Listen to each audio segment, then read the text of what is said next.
আরে চাচা, আপনি মাথায় হাত দিয়ে বসে আছেন কেন? আর গ্রামের মানুষজন কোথায় কি হয়েছে? ওই ডাইনোসরটা আমাদের গ্রামের সবাই তুলে নিয়ে গেছে। তুই এতদিন কোথায় ছিলে? ওই ডাইনোসরের এত বড় সাহস, আমার গ্রামের মানুষকে তুলে নিয়ে গেছে, আমার কলিজায় হাত দিয়েছে। ওকে আমি শেষ করে দিব। এই তো আমি ডাইনোসরের গুহার সামনে চলে এসেছি, এবার ভিতরে চলে যাব। আজকেই ওর শেষ দিন। আমার রাজ্যের সেনাপতিরা, তোমরা কোথায়? আমি মানুষের গন্ধ পাচ্ছি। তাড়াতাড়ি সবাই গিয়ে কে অ্যাটাক করো। যাও! কোথায় ডাইনোসর? আমার সামনে বেরিয়ে এসো।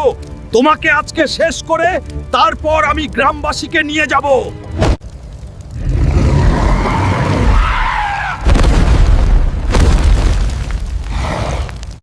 তোমরা আমার কিছু করতে পারবে না।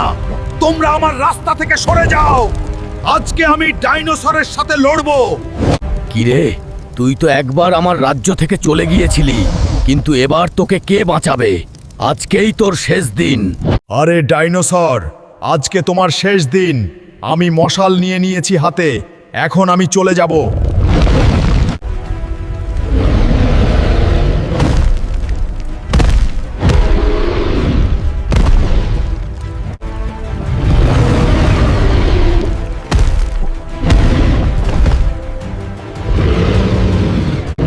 তোমরা কে কোথায় আছো? মানুষটাকে আমার জেলখানায় উল্টোভাবে ঝুলিয়ে রাখো। তাকে শুধু শাস্তি দেওয়া হবে প্রতিদিন। বন্ধুরা, কি মনে হয় হাল্ক কি বেঁচে আছে নাকি মরে গেছে? এই ভিডিও পরবর্তী পার্ট দেখতে ভিডিওতে লাইক করে চ্যানেলটা সাবস্ক্রাইব আর পেজটা ফলো করে কমেন্টস করো পার্ট 7 আর এই ভিডিও কেমন লাগলো জানিয়ে দিবে।